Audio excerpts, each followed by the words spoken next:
وہ قبول کیا ہے، اور اس کے علاوہ قبول کرنے کے بعد ہماری جو ویڈیو تھی وہ کافی سوشل میڈیا پہ وائرل ہوئی۔ طاہر سیال صاحب نے وہ ہماری بنائی تھی، تو اس کے حوالے سے پنجاب سے بڑے بڑے جو حضرات ہمارے مسلک علماء دیوبند کے مناظر علماء، ان کے وفد میرے پاس تشریف لائے۔ اس کے علاوہ بہت ساری جو ہے یعنی کہ قیامت کا جو منظر تھا وہ میں نے اما بعد فاعوذ باللہ من الشیطان الرجیم، بسم اللہ الرحمن الرحیم، محمد الرسول اللہ صدق اللہ العظیم۔ ہو لاکھوں سلام اس آقا پر، بت لاکھوں جس نے توڑ دیے، دنیا کو دیا پیغام سکون، طوفانوں کے رخ موڑ دیے۔ اس محسن اعظم نے کیا کیا نہ دیا انسانوں کو، دستور دیا منشور دیا، کچھ راہیں دی کچھ موڑ دیے۔ کس نے ذروں کو اٹھایا صحرا کر دیا، کس نے قطروں کو ملایا دریا کر دیا۔ کس کی حکمت تھی کہ یتیموں کو کیا در یتیم، غلاموں کو زمانے بھر کا مولا کر دیا۔ خود نہ تھے جو راہوں پر اوروں کے ہادی بن گئے، وہ کیا نظر تھی کہ جس نے مردوں کو مسیحا کر دیا ہے۔ اور اس کے علاوہ قبول کرنے کے بعد ہماری جو ویڈیو تھی وہ کافی سوشل میڈیا پہ وائرل ہوئی۔ طاہر سیال صاحب نے وہ ہماری بنائی تھی، تو اس کے حوالے سے پنجاب سے بڑے بڑے جو حضرات ہمارے مسلک علماء دیوبند کے مناظر علماء، ان کے وفد میرے پاس تشریف لائے۔ اس کے علاوہ بہت ساری جو ہے یعنی کہ قیامت کا جو منظر تھا وہ میں نے ان دنوں میں دیکھا ہے۔ قیامت جو ہوتی ہے نا، کسی نے قیامت کا منظر دیکھنا ہو تو میں نے وہ قیامت کا منظر ان دنوں میں دیکھا ہے، جو کہ الحمدللہ میں نے تہیہ یہ کیا تھا کہ میں نے عہد کیا ہے اب مرتے دم تک میں الحمدللہ مسلک کے اہل حدیث کے ساتھ ہی رہوں گا۔ نعرہ تکبیر، اللہ اکبر۔ اس کی وجہ جو ہے اللہ قبول کرنے کی وہ یہی ہے نا کہ اس مسلک کی بنیاد اور اس کے بانی جو ہے وہ حضرت محمد صلی اللہ علیہ وسلم، اور اس کی جو بنیاد ہے اور اس کے جو بانی ہے وہ حضرت محمد رسول ہے، اور اس مسلک کی جو آغاز ہے وہ وہی ہے نا۔ تو ہمارے بزرگ ہمارے قائدین یہ اس طرح رکھیں گے کہ میں انشاءاللہ ان کے ساتھ اس مقام پر جس طالب علم سمجھ کے طالب علم سمجھ کے کسی طرح بھی اس جگہ پر رکھیں گے انشاءاللہ۔ میں اپنے عہد کرتا ہوں کہ زندگی کے آخری لمحے تک میری وجہ سے جمعیت اہل حدیث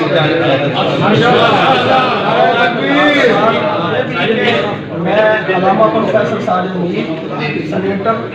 ان کی قیادت کا معزز سامعین حضرات، سٹیج پر علماء کرام کی کثیر تعداد ہے۔ میں ایک طالب علم ہوں۔ اللہ تعالیٰ نے مسلک حقہ کی اس مقدس ترین جماعت میں شامل ہونے کی سعادت نصیب فرمائی ہے۔ چونکہ آج کی کانفرنس کا عنوان ختم نبوت کے حوالے سے ہے تو مجھے مختصر سا وقت دیا گیا ہے، تو میں انشاءاللہ العزیز بالکل مختصر وقت میں سب سے پہلے آج لوگ ہمارے پیغمبر کی عظمت کا مقابلہ کرتے ہیں، آج لوگ اپنے اپنے رہنماؤں کی باتیں کرتے ہیں۔ آئیے میں کہتا ہوں کہ آپ نے اگر اس کائنات کا مقدس ترین رہنما دیکھنا ہے، اگر آپ نے اس کائنات کا سب سے افضل ترین رہنما دیکھنا ہے، تو آئیے اس صحابی کے دروازے پر جاتے ہیں کہ جو مسجد میں آیا اور وہاں قرآن مقدس کو کھولا اور پڑھنا شروع کر دیا۔ ذہن میں خیال آیا، میں نے جس پیغمبر کا کلمہ پڑھا ہے، میں نے جس نبی کا کلمہ پڑھا ہے، میری نسبت جس نبی کے ساتھ ہوئی ہے، کیوں نہ ہو کہ میں اس نبی کو زیادہ پڑھوں، کیوں نہ ہو کہ میں اس نبی کے بارے میں جانوں، کیوں نہ ہو کہ میں اس نبی کی پہچان کروں۔ آج ہمارے اندر سب سے بڑی کمی یہ ہے علماء ہے تو ان میں بھی، فضلاء ہے تو ان میں بھی، عام عوام الناس ہے تو ان میں بھی، کہ ہمیں سب سے بڑی جو کمی ہے وہ ہمارے پیغمبر کی پہچان کی کمی ہے۔ ہم نے اپنے پیغمبر کو پہچانا ہی نہیں ہے، ہم نے اپنے پیغمبر کو پڑھا ہی نہیں ہے، ہم نے اپنے پیغمبر کو سمجھا ہی نہیں ہے، اور نہ ہی ہم نے سمجھنے کی کوشش کی ہے۔ آئیے وہ صحابی گھر سے نکلا، مسجد میں آیا، وہاں سے سیدہ حضرت عائشہ کے دروازے پر آیا، آ کر کہتے اماں میں حضور کی عظمت کو پڑھنا چاہتا ہوں، میں حضور کے مقام کو پڑھنا چاہتا ہوں، میں حضور کی سیرت کو پڑھنا چاہتا ہوں، میں حضور کی سیرت کو پڑھنا چاہتا ہوں، میں اپنے پیغمبر کے صبح اور شام کو پڑھنا چاہتا ہوں، میں اپنے پیغمبر کے دن اور رات کو پڑھنا چاہتا ہوں، میں اپنے پیغمبر کی زلف نبوت کو پڑھنا چاہتا ہوں، اپنے پیغمبر کے حیا کو پڑھنا چاہتا ہوں، اپنے پیغمبر کی سخاوت کو پڑھنا چاہتا ہوں، اپنے پیغمبر کی شجاعت کو پڑھنا چاہتا ہوں، اپنے پیغمبر کے کردار کو پڑھنا چاہتا ہوں، اپنے پیغمبر کے اخلاق کو پڑھنا چاہتا ہوں، یہاں تک کہ میں اپنے پیغمبر کی آنکھوں کو پڑھنا چاہتا ہوں، اپنے پیغمبر کے سینے کو پڑھنا چاہتا ہوں، اپنے پیغمبر کی زبان نبوت کو پڑھنا چاہتا ہوں، اپنے پیغمبر کی گردن نبوت کو پڑھنا چاہتا ہوں، میں اپنے پیغمبر کے جہاد کو پڑھنا چاہتا ہوں، اپنے پیغمبر کے امن کو پڑھنا چاہتا ہوں، پیغمبر کی دعوت کو پڑھنا چاہتا ہوں۔ اما کوئی تو ایسی کتاب بتائیے جہاں سے میں پورے کے پورا اپنے پیغمبر کا مطالعہ کر سکوں، جہاں سے پورے کا پورا پیغمبر کو پہچان سکوں، جہاں سے پورے کا پورا نبی کو پڑھ سکوں۔ میری اور آپ کی ماں سیدہ حضرت عائشہ نے جواب دیا، کیا تو قرآن نہیں پڑھتا ہے؟ صحابی کہتے اماں قرآن کی تلاوت تو روزانہ کرتا ہو، ابھی بھی قرآن کی تلاوت کر رہا تو ذہن میں خیال آیا کیوں نہ ہو کہ اپنے پیغمبر کے بارے میں مطالعہ کیا جائے، جس پیغمبر پہ جوانیاں قربان کر تو اس پیغمبر کے بارے میں پڑھا جائے۔ کہا جائیے قرآن کو پڑھنا شروع کر دیجئے، قرآن کا مطالعہ کرنا شروع کر دیجئے۔ اس قرآن نے دو ہی تو کام کیے ہیں، اللہ کی وحدانیت اس قرآن نے بیان کی ہے، اللہ کی حمد و ثنا اس قرآن نے بیان کی ہے، اللہ کا تعارف اس قرآن نے بیان کیا ہے،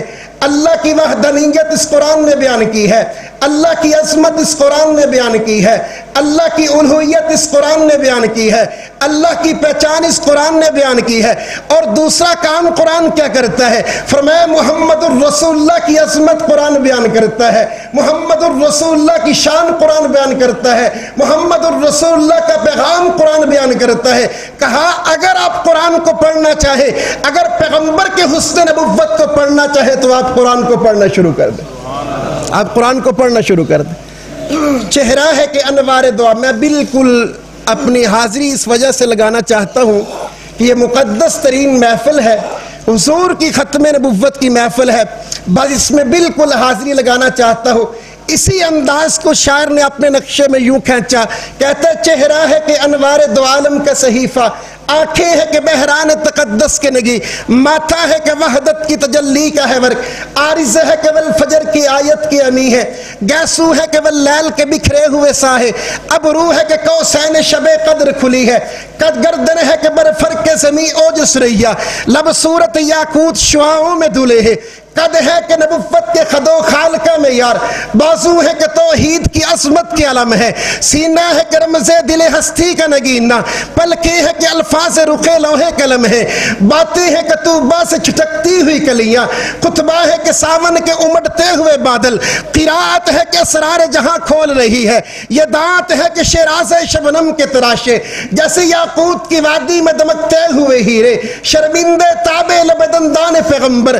حرف بسنا خانی خامہ بسریرے، یہ موج تبسم ہے، یہ رنگوں کی دنک ہے، یہ عکس متانت ہے کہ ٹھہرا ہوا موسم، یہ شکر کے سجدے ہے کہ آیات کی تنزیل، یہ آنکھ میں آنسو ہے کہ ارحام کے رمجم، کہنے کو تو ملبوس بشر اوڑھ کے آیا لیکن تیرے احکام فلک پر بھی چلے ہیں، انگلی کا اشارہ تھا کہ تقدیر کی ضربت مہتاب کا ٹکڑے تیرے قدموں میں گرے ہیں۔ اب اتنے خاموش، شان مصطفیٰ، نام مصطفیٰ،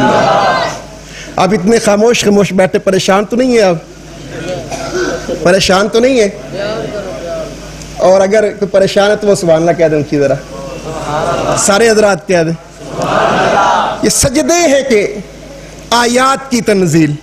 کہنے کو تو ملبوس بشر اوڑھ کے آیا لیکن تیرے احکام فلک پر بھی چلے ہیں، انگلی کا اشارہ تھک تقدیر کی ضربت، مہتاب کے ٹکڑے تیرے قدموں میں گرے ہیں، کہنے کو تو فاقوں پہ گزری تیری راتیں، اسلام مگر اب بھی نمک خوار ہے تیرا، تو نے ہی سکھائی ہے تمیز منو یزداں، انسان کی گردن پہ صدا بار ہے تیرا، کہنے کو تیرا فقر تیرے فخر کا باعث، لیکن تو سخاوت کے سمندر کا کنارہ، کہنے کو تو تیرے سر پہ ہے دستار یتیمی، لیکن تو زمانے کے یتیموں کا سہارا۔ اللہ نے وہ رسول ہمیں عطا فرمایا، کس لیے؟ جشن منانے کے لیے، جھنڈیاں لگانے کے لیے، بازار سجانے کے لیے؟ اللہ کا ایک مقصد تھا، انسان میرے پاس کامیاب ہو کر آئے۔ اللہ کا انسان کو پیدا کرنے کا ایک مقصد تھا، جس انسان کو میں پیدا کر رہا ہوں یہ جب میرے پاس آئے تو کامیاب ہو کر آئے، یہ اللہ کا ایک منشا ہے بندے کے ساتھ۔ اب انسان کامیاب کیسے ہوگا؟ اس کے لیے ایک آئیڈیل چاہیے تھا، اللہ نے وہ آئیڈیل جناب محمد الرسول اللہ کی شکل میں دی ہے۔ من یطع الرسول فقد اطاع اللہ، اگر تم اللہ کے پاس کامیاب ہو کر جانا چاہتے ہو تو تم وہ راستہ اختیار کرو جو راستہ تمہیں پیغمبر نے دیا ہے۔ اللہ تعالی ہم سب کو اس راستے پر چلنے کی توفیق عطا فرمائے۔ اللہ تعالی ہم سب کی زندگی، جتنی زندگی ہے، اللہ ہم اس راستے پر اللہ ہم کو چلنے کی توفیق عطا فرمائے۔ جیسے حضرت نے ابھی میرے بارے میں بتایا ہے، انہوں نے تو بہت کچھ کہہ دیا، میں تو طالب علم ہوں، تو اللہ ان کو جزائے خیر عطا فرمائے۔ اب حضرات دعا بھی فرمائے، اللہ تعالی ہم سب کو دین حقہ کے ساتھ اور اس مقدس ترین مشن کو لے کر مقدس ترین راستے پر ہماری زندگی گزارنے کی توفیق عطا فرمائے۔ جب دنیا سے جائیں تو اسی مقدس ترین مشن کے ساتھ اس مقدس ترین راستے پر اللہ ہم کو دنیا سے ہمیں لے جائے۔ وآخر دعوانا ان الحمدللہ رب العالمین۔